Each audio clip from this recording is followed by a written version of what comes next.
En manchette ce soir, vent violent dans la région. Le pire a été évité selon Environnement Canada. J'ai eu une peur bleue. Je pensais pas que ça pouvait arriver si vite. Une entente entre Québec et la Fédération des médecins omnipraticiens qui déçoit. Et Rwanda serait la 19e ville la plus charmante en Amérique du Nord.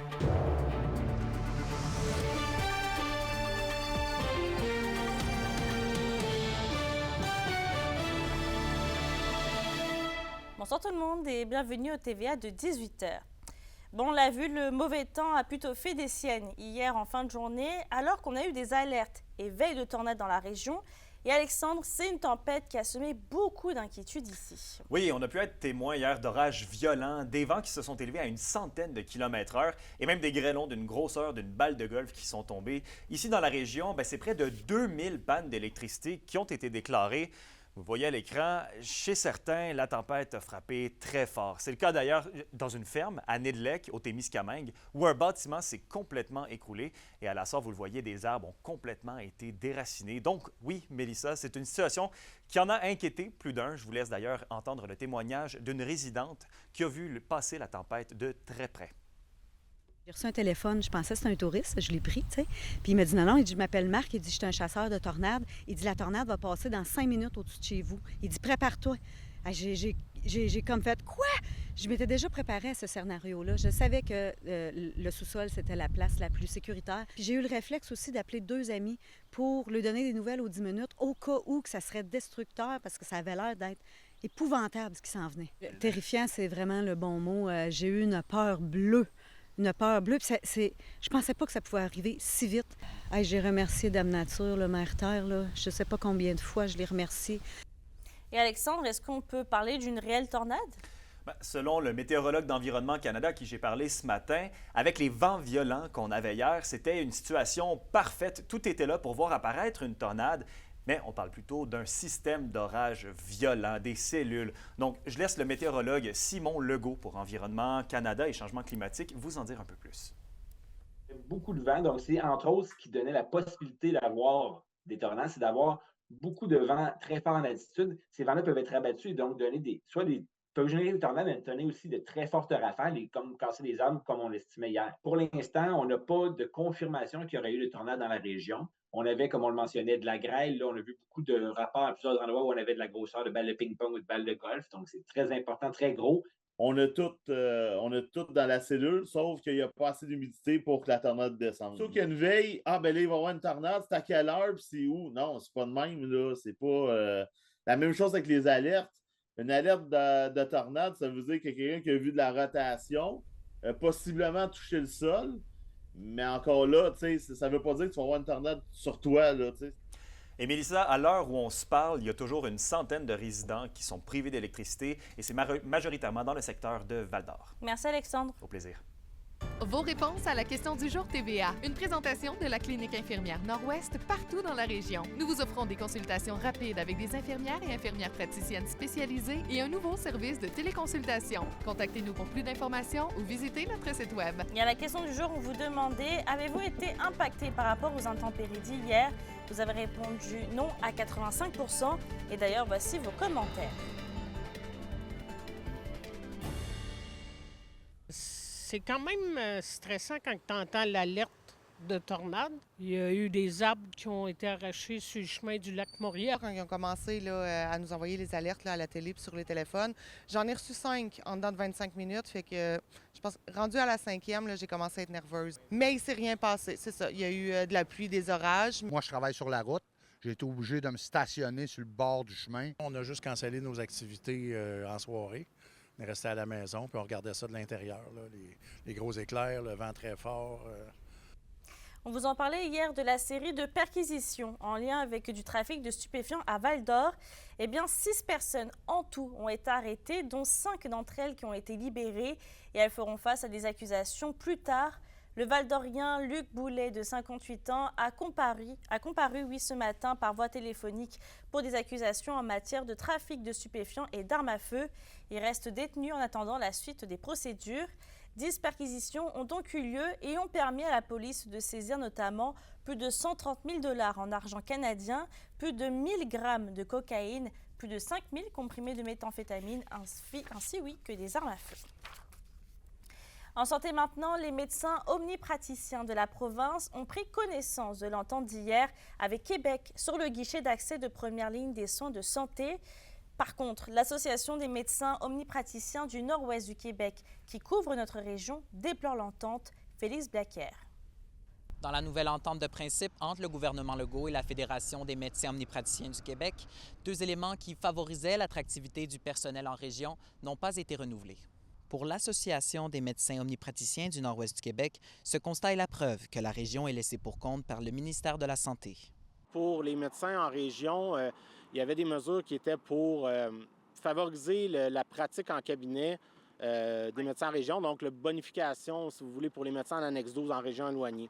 Cette mesure-là n'est pas renouvelée et on ne renouvelle pas non plus les ententes pour les pratiques particulières et la deuxième ligne. Donc, les médecins qui travaillent à l'hôpital ou les médecins qui font de l'enseignement ou de l'obstétrique vont perdre, dans le fond, leur bonification de rémunération qui était prévue dans les 2 dernières années. En date du 15 mai dernier, c'est 103 personnes de moins qui avaient un médecin de famille dans la région par rapport aux données précédentes. À l'échelle provinciale, c'est 169 personnes de plus qui étaient prises en charge par un médecin. Bien, je pense qu'on a un ministre qui est très sensible aux chiffres puis aux données. Puis évidemment, on représente un très petit pourcentage de la population dans les régions éloignées, donc nos données sont probablement ont moins d'impact que celles des grands centres. Puis comme ils gèrent des données, bien, ils gèrent les grands centres, malheureusement, au détriment des régions. Pour cette année, dans la région, 15 médecins prendront leur retraite, alors que seulement 7 nouveaux s'y grefferont. La région a besoin de mesures qui favorisent l'attraction de personnel soignant pour être capable de pallier au manque, selon le Dr Verville. Le problème, c'est au niveau de l'attractivité de la région. La région vit une pénurie de médecins importante et la perte des autres forfaits ne va pas nous aider à recruter des médecins qui viennent de l'extérieur.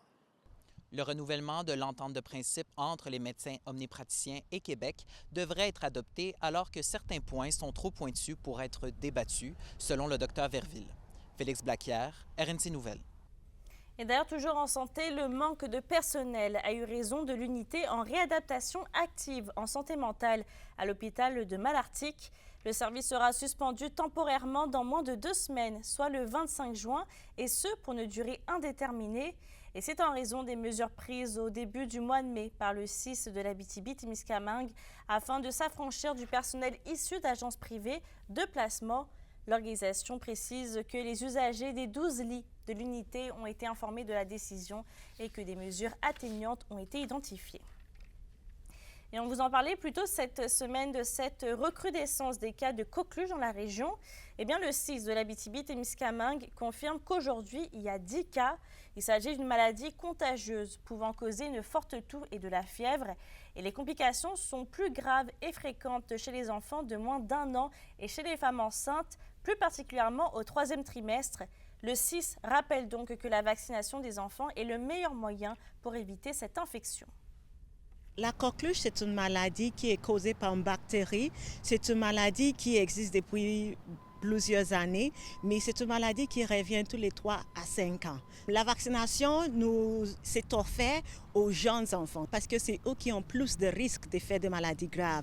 Les adultes sont souvent déjà vaccinés dès leur jeune âge et ils ont déjà été exposés à la maladie. Donc même s'ils attrapent la coqueluche, ça va être moins sévère. Rwanda est une ville où il fait bon vivre. C'est du moins ce qu'on peut lire sur le blog Bedway Insider qui classe la municipalité parmi les 25 plus charmantes au Canada et aux États-Unis. Mais malgré sa méthodologie douteuse, cette nouvelle réjouit plusieurs acteurs municipaux. Sophie Mediavilla-Rivard. Les nombreux espaces verts et les lieux culturels de Rouyn-Noranda lui ont valu la mention de 19e ville la plus charmante dans tout le Canada et les États-Unis. C'est le Betway Insider, un blog spécialisé en paris sportifs, qui a établi ce classement grâce à 6 critères. Le nombre de recherches sur Instagram, les avis positifs, ainsi que le nombre de parcs, de paysages, de musées et de galeries d'art. Bien, au-delà du petit exercice là, que s'est livré cet site Internet américain-là, puis au-delà de leur méthodologie, puis tout ça, je pense que c'est l'occasion de se rendre compte, de réaliser, au-delà de l'actualité qu'on a eue des dernières années, qu'on est chanceux de vivre dans une belle ville. Au niveau de la Chambre de commerce, on se réjouit finalement de pouvoir prendre ce moment de pause pour réaliser que, hey, on habite dans une ville où il y a un lac en plein milieu. On habite dans une ville où il y a une université à notre disposition. On habite dans une ville où il y a un écosystème d'entrepreneurs puis de familles entrepreneuriales forts. Le Centre local de développement croit que cette reconnaissance peut avoir des impacts positifs pour promouvoir la ville. Dans l'article, les points qui sont soulevés, là, ce sont vraiment les points avec lesquels on travaille, nous, pour promouvoir la destination Rouyn-Noranda. Donc, il parle de ville charmante. Donc, c'est sûr que tous nos attraits, notre art public, la culture, les espaces verts, tout ce qui est soulevé, là, dans le fond, pour qu'on ait été choisi. Et pour la mairesse Diane Dallaire, ça fait du bien de lire cette nouvelle positive. La ville de Rouyn-Noranda a des enjeux, c'est vrai, mais peu importe, ça demeure une belle ville où il fait bon vivre. On espère vraiment que des gens qui sont jamais venus à Rouyn-Noranda aient le goût de nous visiter. Le Betway Insider indique avoir comparé 70 petites villes aux États-Unis et au Canada, mais ne mentionne pas de quelle façon ces villes, dont Rouyn-Noranda, ont été sélectionnées. La capitale nationale du cuivre est le seul endroit du Québec à figurer sur le palmarès. Sophie Médiave-Larivard, RNC Nouvelles, à Rouyn-Noranda. Le projet du Mont Nickel pourrait s'entamer d'ici l'hiver 2025. L'entreprise a pour but d'exploiter un gisement de nickel à Tressesson, qui est tout près d'Amos. Des coûts de 2 milliards de dollars seront nécessaires pour exploiter le gisement et le chef de l'exploitation de chez Dumont Nickel estime cependant que les revenus à long terme de l'entreprise seront bénéfiques. Près de 39 000 tonnes de sulfure de nickel seront produites au cours des 30 prochaines années grâce au projet permettant l'alimentation de 780 000 voitures électriques. On a engagé une grande majorité des entrepreneurs qui pouvaient servir à la construction de l'Abitibi, puis je pense que ça a permis le succès de Canadian Malartic. C'est quelque chose qu'on veut reproduire. On sait qu'il va falloir avoir une contribution importante de la communauté d'affaires en Abitibi pour ce projet-là. Mais à la fin de la durée de vie de la mine, on estime, nous, là, dans le jargon, là, qu'on pourrait avoir une valeur actualisée nette entre 1,5 et 2 milliards de dollars. L'indice boursier minier au TVA Nouvelle 18h est une présentation de GFM Groupe Financier. Dirigeants d'entreprises et particuliers, fiez-vous aux experts de GFM pour vos placements, assurances de personnes et assurances collectives. Car pour vous, ils vont au-delà de la finance. Hey, salut tout le monde, on est les bitches de bois. On est en spectacle ce soir au Petit Théâtre du Vieux-Noranda. Puis on vous en reparle avec Justine tout de suite après la pause à la chronique culturelle. C'était pas la chronique juridique? Non, c'est la chronique culturelle.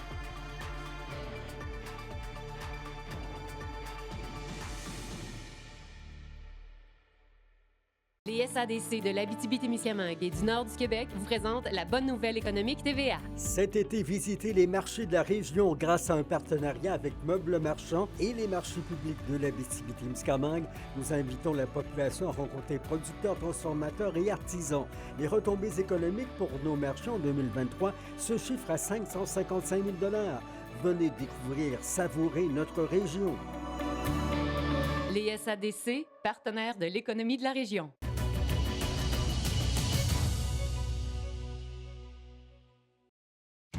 La chronique culturelle vous est présentée par Bruno et Jasmin Leclerc, denturologistes. Des cliniques à la fine pointe de la technologie pour vous servir à Lassar et à Amos. Justine, un spectacle flamboyant a lieu ce soir au Petit Théâtre du Vieux-Noranda.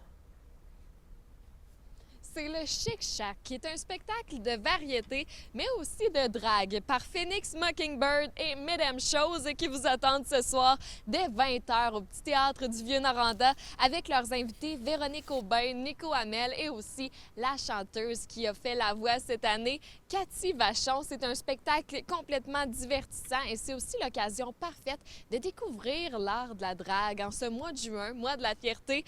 En tout cas, Cédric Poirier qui est Mesdames Choses et aussi Phoenix Mockingbird qui est fait par Jean-François Cossette ont bien hâte au Chic Shack de ce soir.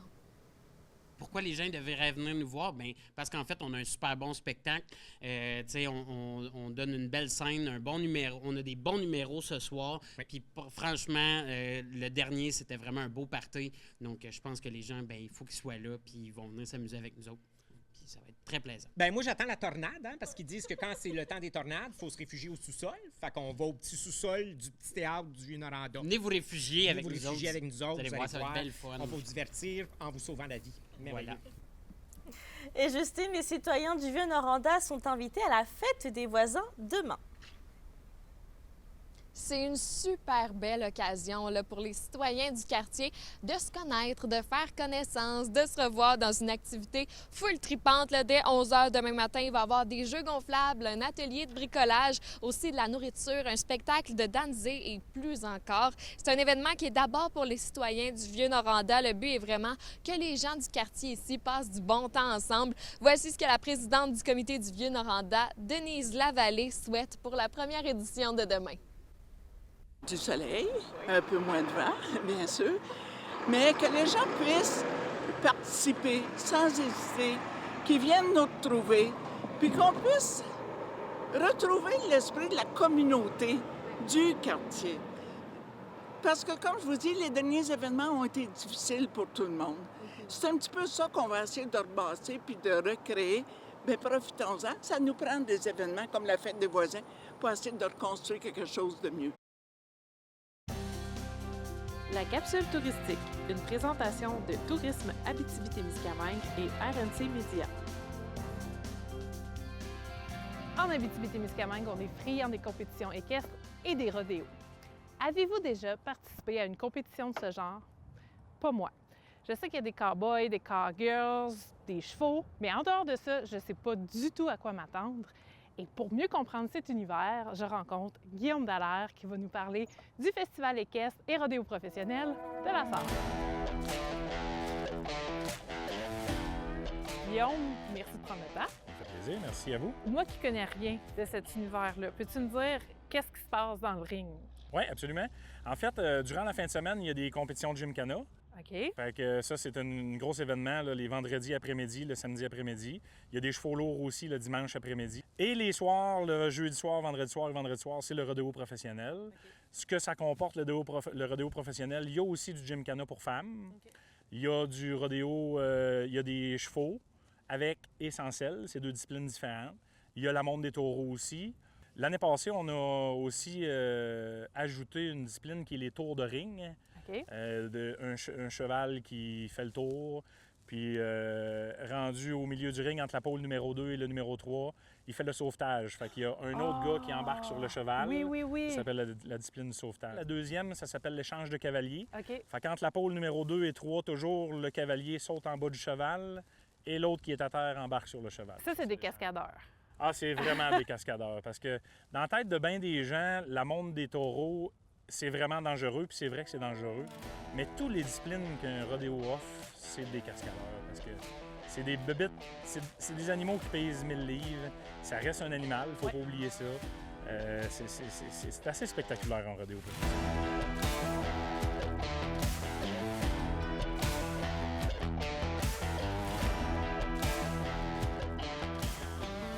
Les billets des compétitions ont été vendus en une seconde et quart, si je peux me permettre l'expression. Franc succès.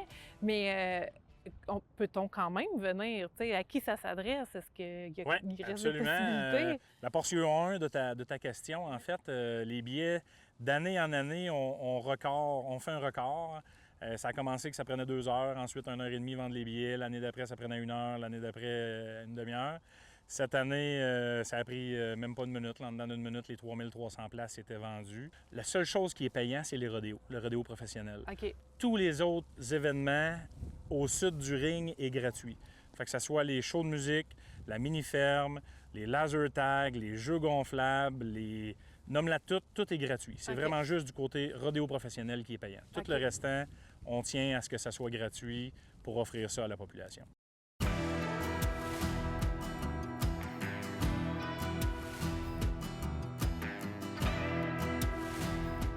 Donc, on est à la 6e édition. Effectivement, oui. Qu'est-ce qu'on souhaite pour cette édition-ci?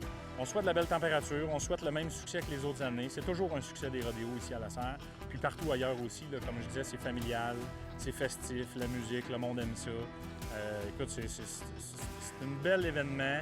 On souhaite la température puis un succès monstre comme les autres années. Merci, Guillaume. Merci. On va être là. Merci.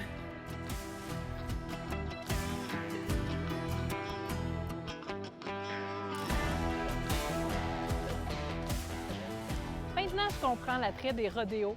Du 19 au 23 juin, Venez vivre l'aventure par vous-même à la Sarre.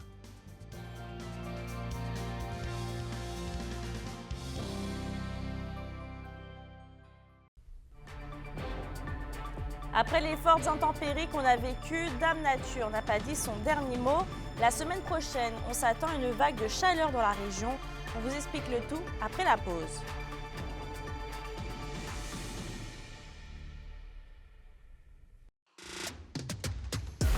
Les sports vous sont présentés par Thibaut GM, votre concessionnaire de confiance à Rouyn-Noranda, là où qualité et choix se rencontrent.